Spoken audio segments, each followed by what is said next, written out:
প্ৰায় সমগ্ৰ মহানগৰী পানীৰ মাজত গুৱাহাটীত এক অবৰ্ণনীয় পৰিৱেশ ঘণ্টা ঘণ্টা ধৰি গুৱাহাটীত তীব্ৰ যান-জঁট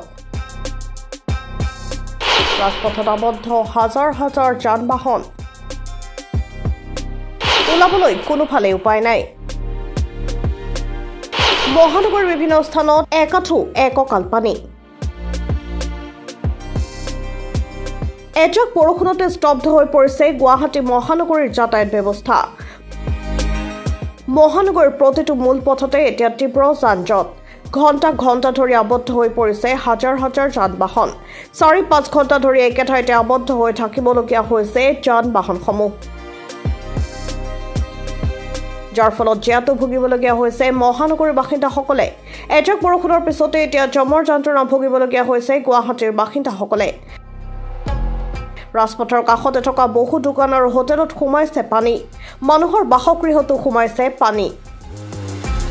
মহানগৰীৰ বিভিন্ন স্থানত এতিয়া একাঠু এককাল পানী যাৰ ফলত ৰাজপথতে আবদ্ধ হৈ থাকিবলগীয়া হৈছে যান-বাহনসমূহ কোনোফালে লৰচৰ কৰিব নোৱাৰা এক পৰিস্থিতিৰ সৃষ্টি হৈছে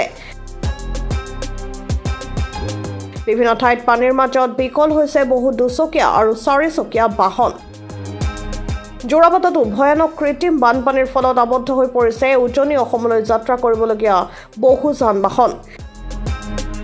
বিভিন্ন কামত বা অফিচ কাছাৰীলৈ ওলাই অহা লোকসকল ৰাজপথতে ৰৈ থাকিবলগীয়া হৈছে ঘণ্টাৰ পিছত ঘণ্টা ধৰি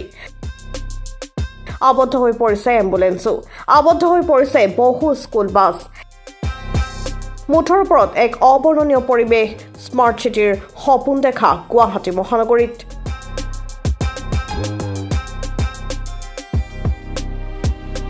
News Desk Report, News 13.